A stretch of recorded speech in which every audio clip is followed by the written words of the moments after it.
નમસ્કાર, spark today ન્યૂઝમાં આપનું સ્વાગત છે. દર્શક મિત્રો, આજે ત્રીજા તબક્કાનું ગુજરાતમાં પણ મતદાન થઈ રહ્યું છે, ત્યારે વહેલી સવારથી જ આપ જોઈ શકો છો જે મતદારોની જે કતારો જોવા મળી રહી છે. જ્યાં દર્શક મિત્રો, જે મતદારોનો ઉત્સાહ છે, જે પ્રકારે આ 7 વાગી ચૂક્યા છે અને આ 7 વાગ્યાની સાથે જ જે આપ જોઈ શકો જે મતદારો છે, મતદારો મતદાન મથકોમાં જઈ રહ્યા છે અને પોતાનું જે મત છે એ આપી રહ્યા છે ને પોતાના ભાવિ ઉમેદવારને જોઈ શકો છો જે લોકોનો ઉત્સાહ છે. અંકલ, શું કહેશો, કેટલો ઉત્સાહ છે?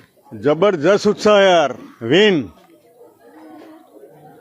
બિલકુલ, જે પ્રકારે લોકોનો ઉત્સાહ છે, સવારે 7 વાગ્યાથી જ કતારો જોવા મળી રહી છે. વડોદરા બેઠકની જો વાત કરીએ તો 14 જેટલા ઉમેદવારો મેદાને ઉતર્યા છે અને તેમાં ભાજપ, કોંગ્રેસ સહિત જે અન્ય પાર્ટીઓ છે તેની સાથે અપક્ષ ઉમેદવારો પણ દાવેદારી કરી રહ્યા છે. શું કહેશો, કેટલો ઉત્સાહ છે? ઘણો ઉત્સાહ છે. હું ડૉક્ટર છું, સામાસાલીમાં રહું છું અને દર વખત વોટિંગ કરવા આવું છું. આ વખતે અર્લી મોર્નિંગ એટલે આવ્યો કે ગરમીમાં કરતાં અર્લી મોર્નિંગ સારું, એટલા માટે વોટિંગ તો કરવું જ જોઈએ દરેક. સર, શું કહેશો? વોટિંગ માટે બધા સવારના 6:30 વાગ્યાથી લાઈનમાં આવીને ઊભા છે, એટલો ઉત્સાહ છે. આપ સિનિયર સિટીઝન છો, હા. શું કહેશો, શું લોકોને અપીલ કરશો?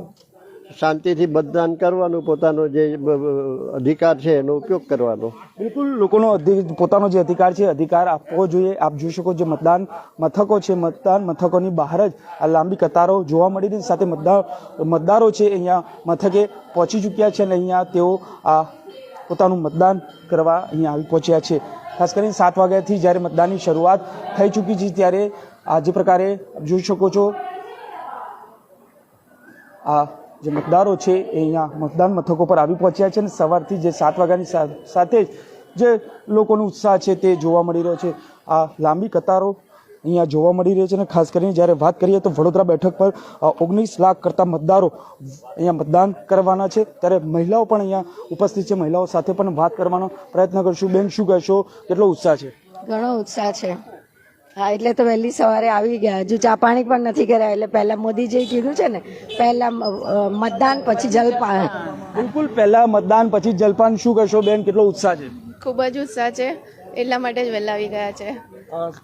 ગરમીની વચ્ચે હા, ગરમીમાં આવું ના પડે એટલા માટે વહેલી સવારમાં ઉઠીને તરત આવી ગયા છે. લોકોને શું અપીલ કરશો? બધાએ મતદાન કરવું જ જોઈએ, દરેક જાગૃત નાગરિકોએ.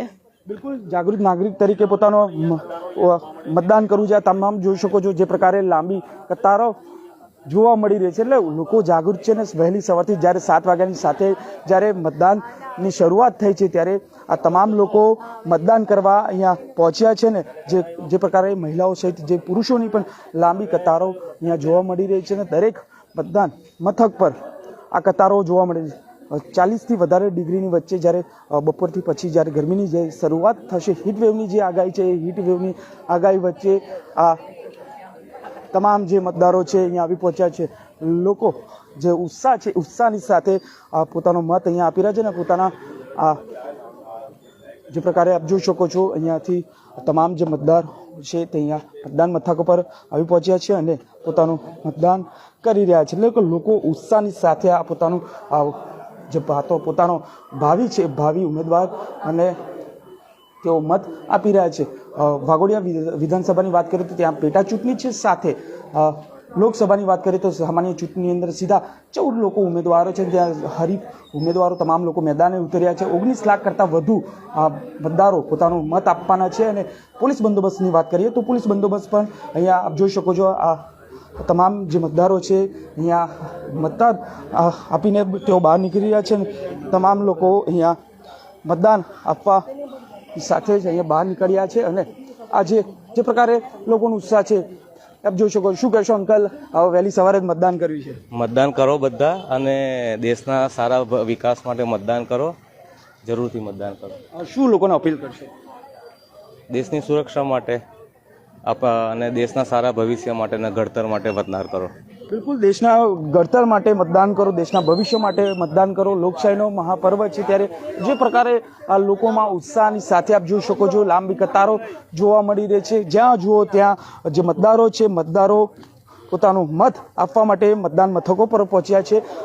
ટૂંક જ સમયમાં જ્યારે ભાજપના ઉમેદવાર પણ અહીંયા આવવાના છે ને તેઓ પોતાનું મતદાન કરવાના છે, ત્યારે વડોદરા બેઠક પર 19 લાખ કરતાં વધુ મતદારો પોતાનો મત આપવા આવવા માટે અહીંયા આવી પહોંચ્યા. ત્રીજા તબક્કાની વાત કરીએ તો ત્રીજા તબક્કામાં ગુજરાત સહિત અન્ય રાજ્યોમાં પણ મતદાનની શરૂઆત થઈ ચૂકી છે. ત્યારે વહેલી સવારથી જ જે ગરમીની વચ્ચે તમામ લોકો મતદારો અહીંયા મત આપવા મતદાન મથકો પર પહોંચી રહ્યા છે.